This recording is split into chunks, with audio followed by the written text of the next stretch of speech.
Leadership Principles. Jadi prinsip-prinsip kepemimpinan versi Machiavelli.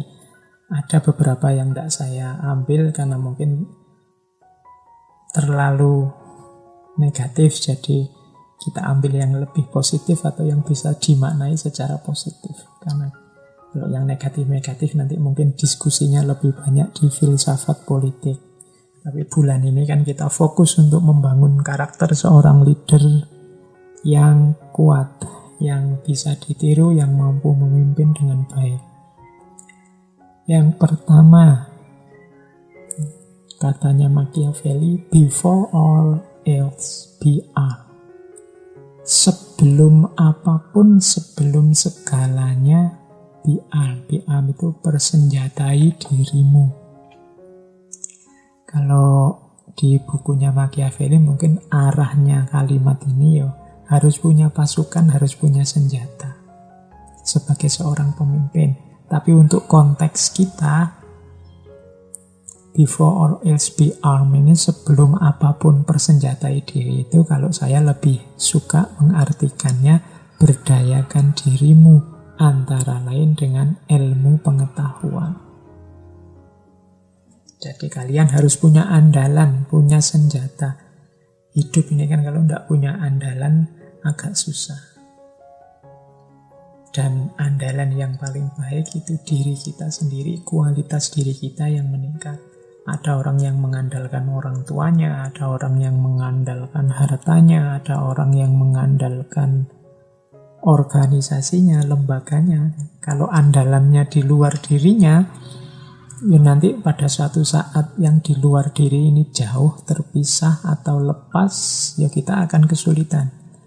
Maka bentuk dirimu, persenjatai dirimu dengan cara mengandalkan dirimu sendiri. Berarti apa ya? Kualitas diri kita yang meningkat. Ilmunya ditambah, skillnya ditambah, keterampilannya ditambah. Semakin banyak skill, semakin banyak ilmu, semakin banyak keterampilan, semakin kita tidak tergantung dengan yang di luar diri kita. Semakin tidak tergantung dengan di luar diri kita, ya semakin kuat, semakin tangguh kita menghadapi hidup.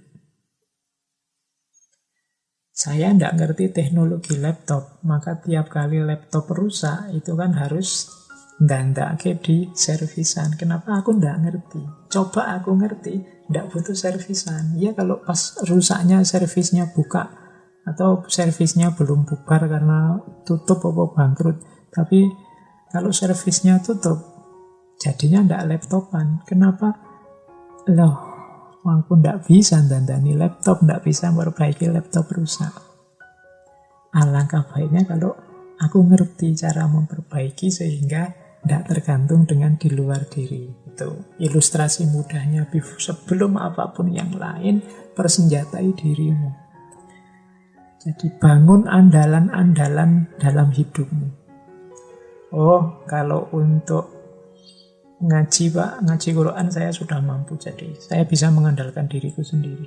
Mendoakan orang tua saya apal, tak doain sendiri, tidak perlu minta orang lain. Nah, itu kan mengandalkan diri sendiri. Oh, kalau PR yang tugas semacam ini saya bisa jalanin sendiri, saya bisa kok Pak. Lalu enak. Atau mungkin ada yang hari ini punya adik atau punya anak, ya sekarang kan kuliahnya, sekolahnya di rumah masing-masing. Kadang-kadang gurunya, dosennya cuma ngasih tugas. Nah, itu kalau adikmu pas ngerjain tugas, itu dia berharap kamu mampu. Tapi kalau kamu tidak bisa diandalkan, kan dia juga sumpek. Mau tanya siapa, minta diajari siapa. Wong kakaknya tidak ngerti atau orang tuanya tidak ngerti. Maka sebelum apapun, kalau ingin jadi pemimpin yang tangguh, pemimpin yang kuat, punyalah banyak andalan. Khususnya dirimu sendiri. Persenjatai dirimu dengan banyak hal. Yo ilmu, yo keterampilan, yo wawasan. Baru kemudian relasi, koneksi yang di luar diri. Semuanya juga andalan-andalan. Ini prinsip pertama bagi seorang pemimpin. Pemimpin yang kuat dalam banyak hal mengandalkan dirinya sendiri. Tapi pemimpin yang lemah, dalam segala hal dia mengandalkan di luar dirinya dan mengandalkan orang lain atau mengandalkan sesuatu yang lain di luar dirinya. Ini nanti jadi masalah. Maka ayo calon-calon pemimpin, teman-teman yang masih muda, persenjatai diri dengan apapun sebanyak mungkin. Yang kedua, ini nasihatnya sebenarnya untuk raja yang dia dampingi, tapi kalimatnya bisa kita pakai untuk kita.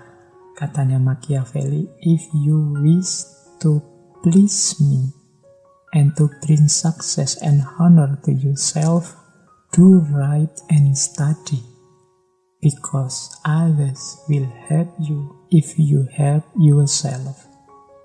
Katanya Machiavelli, kalau engkau ingin menyenangkan aku, dan engkau ingin sukses, dan engkau ingin menghargai dirimu sendiri, lakukan hal yang benar dan belajarlah. Karena orang lain akan membantumu kalau engkau membantu dirimu sendiri. Ini lanjutannya yang tadi. Jadi kalau engkau ingin menyenangkanku, engkau ingin sukses, engkau ingin jadi orang terhormat, syaratnya cuma 2. Tambah ilmumu dan do right, lakukan hal yang benar. Inilah satu-satunya andalan yang membuat kita kuat, membuat kita berdaya. Kalau kita ilmunya tambah terus, sehingga hidup kita kualitasnya meningkat, karena yang kita lakukan juga semakin baik, inilah yang disebut menolong dirinya sendiri. Mengapa harus menolong dirinya sendiri? Ya karena others will help you if you help yourself. Orang lain baru akan menolongmu kalau engkau mampu menolong dirimu sendiri. Jadi bantuan orang lain, pertolongan orang lain, itu kalau diilustrasikan seperti kalau kita punya sarung terus robek, kan terus kita nambal. Ditambal pakai cari-cari kain untuk nambal sarung. Loh, bantuannya orang lain ini ya tambalan tadi. Sementara yang dari kita sarungnya. Lah kalau sarungnya saja tidak ada, orang lain mau nambal apa? Kita punyanya cuma tambalan sarung saja, sarungnya tidak ono. Ini seperti orang yang mengharapkan bantuan orang lain saja, dia sendiri tidak memberdayakan dirinya. Maka katanya Machiavelli, tidak, kamu harus belajar bertindak yang benar sehingga kamu kuat. Nanti kalau ada kurang-kurangnya, orang lain bisa membantu. Itulah namanya menolong dirimu sendiri. Kalau kamu sudah menolong dirimu, baru orang lain dapat masuk menolongmu di bagian yang kamu tidak mampu. Di bagian sarungmu yang robek, dicari kain yang lain untuk nempel. Tapi kalau sarungnya sendiri tidak ada gunanya tempelan kain tadi. Ini pelajaran buat para pemimpin untuk tadi ya, tidak menggantungkan, tidak mengandalkan yang di luar diri. Ya memang dalam banyak hal kita pasti punya kekurangan, tapi kita sendiri sebenarnya sudah kuat. Hanya dalam beberapa hal kita butuh dibantu orang lain. Tapi bantuan itu bukan primer. Dia hanya nutup yang kita kurang. Primernya kita sendiri sudah tangguh. Nah ini yang kedua. Jadi quote yang pertama dan yang kedua ini berbicara tentang seorang pemimpin itu pertama-tama harus kuat dulu, berdaya dulu. Mungkin ada yang bilang, pemimpin tidak kuat, tidak apa-apa kok Pak, yang penting nanti milih pembantu-pembantu yang kuat. Ya tidak juga. Kalau hanya pembantunya yang kuat, dia sendiri tidak kuat, dalam sejarah banyak kerajaan, banyak cerita-cerita zaman dulu, justru di situ nanti jadi awal kehancuran sebuah kerajaan karena pemimpinnya lemah. Karena betapapun pemimpin adalah yang paling tinggi, yang menata segalanya. Maka dia juga harus berdaya, punya kekuatan. Baik, yang ketiga. Nah, ini untuk pemimpin juga. He who wishes to be obeyed must know how to command. Ia yang berharap dipatuhi harus tahu bagaimana caranya memerintah. Ini penting juga seorang pemimpin belajar cara memerintah, belajar cara mengajak, belajar cara menghimbau, belajar cara menarik perhatian orang lain, belajar cara biar ditaati orang lain. Kadang-kadang yang diperintahkan benar, baik, tapi cara merintahnya keliru. Akhirnya tidak ada yang mau patuh. Maka pemimpin itu penting untuk belajar ini. Jadi belajar bijaksana ngomongnya, belajar bijaksana tindakannya, belajar bijaksana cara mengajaknya. Jadi mungkin teman-teman kadang mimpin organisasi apa, mimpin lembaga apa, itu sudah instruksi capek-capek, tidak ada yang nuruti. Sudah teriak-teriak ngajak, tidak ada yang mau datang. Sudah ngundang untuk acara tertentu, yang datang tidak ada 10%. Terus kita stres. Nah, ini mungkin saatnya introspeksi. Jangan-jangan kita yang kurang mampu dalam hal seni memerintah. Karena tadi manusia itu bukan makhluk yang gampang. Dia punya ciri 5 apa 6 tadi katanya Machiavelli. Oh, itu harus pinter-pinter. Kadang-kadang harus dilembuti, kadang-kadang harus dikerasi, bahkan dibuat takut. Kadang-kadang harus dibikin ngeri, kadang-kadang. Karena manusia itu begitu. Atau harus dirayu, atau harus dicontohkan dulu, atau harus dibuat simpati dulu, dan lain sebagainya. Itu namanya must know how to command, cara merintah. Ini tidak cuma urusan organisasi besar seperti negara atau ormas, organisasi yang kecil-kecil. Kalian yang guru misalnya kadang ngajar di kelas, nyuruh muridnya diem aja sampai sumpek sendiri, sudah teriak bolak-balik, sudah ngedok-ngedok papan, sudah banting-banting penghapus, yo muridnya sih ngomong dewe sih. Nah, itu kan jangan-jangan memang cara kita merintah, cara kita menarik perhatian yang harus belajar lagi. Atau di rumah, teman-teman yang mungkin ngajari adiknya, lagi enak-enak diajari, dia lari kemana, perhatiannya kemana, main HP dan macam-macam. Orang tua dengan anak-anaknya sudah capek memberi nasihat, jangan main HP terus, jangan main game terus, jangan main di luar terus, tapi kok ya tidak pernah dipatuhi. Nah, ini mungkin ada hubungannya dengan seni memerintah. Mungkin retorikanya kurang, mungkin perlu percontohan, mungkin perlu, dan macam-macam. Pokoknya monggo para pemimpin ini, teman-teman yang malam hari ini kebetulan ikut ngaji, seni memerintah itu penting, belajarlah. Karena kita semua pemimpin di level apapun hidup kita. Kan enak kalau apa yang kita inginkan, apa yang kita perintahkan dipatuhi oleh orang-orang yang ada di bawah tanggung jawab kita. Jadi leadership prinsip yang ketiga, he who wishes to be obeyed must know how to command. Dia yang berharap dipatuhi harus tahu bagaimana caranya memerintah. Oke, kita lanjutkan. Prinsip leadership yang keempat dari Machiavelli. The lion cannot protect himself from traps, and the fox cannot defend himself from wolves.